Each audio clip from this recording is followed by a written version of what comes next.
అందరికీ నమస్కారం. ముందుగా గురువుగారి చాగంటి కోటేశ్వరరావు గారికి నా హృదయపూర్వక నమస్కారాలు.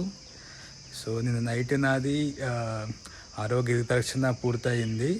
చాలామంది మన తెలుగు వాళ్ళు గిరి ప్రదక్షిణ చేయడానికి వస్తారు కదా అరుణాచలంకి.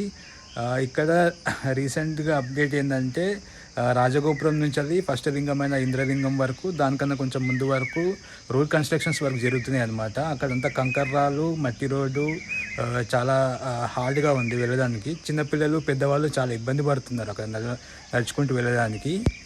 చాలామందికి తెలియక అదే రూట్లో వెళ్తున్నారు. కాకపోతే మనం ఇదంతా తప్పించుకొని కూడా ఇంకొక రూట్లో వెళ్ళొచ్చు గిరి ప్రదక్షిణ చేయడానికి.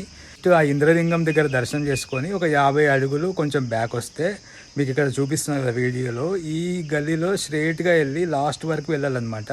డిజైన్ వరకు వెళ్ళి లెఫ్ట్ సైడ్ తిరిగితే ఆ రోడ్ నుంచి కంటిన్యూ చేస్తే మనకి సేమ్ మళ్ళీ గిరివరం రోడ్లోనే వెళ్తామన్నమాట.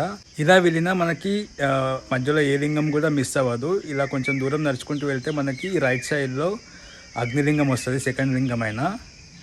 సో బెటర్, చిన్నపిల్లలు కానీ పెద్దవాళ్ళకి కానీ ఈ రూట్ ఫాలో అవ్వడం బెటర్. చాలామంది తెలియక అలాగే ఆ రాళ్ళ మీద అలా నడుచుకుంటూ వెళ్ళిపోతూ ఉన్నారు. చాలామంది ఇబ్బంది పడుతున్నారు. మన వాళ్ళు ఎవరైనా అరుణాచలం వెళ్ళే వాళ్ళకి ఈ రీల్ షేర్ చేయండి, వాళ్ళకి ఖచ్చితంగా యూజ్ అవుతుంది. ఓం నమః శివాయ.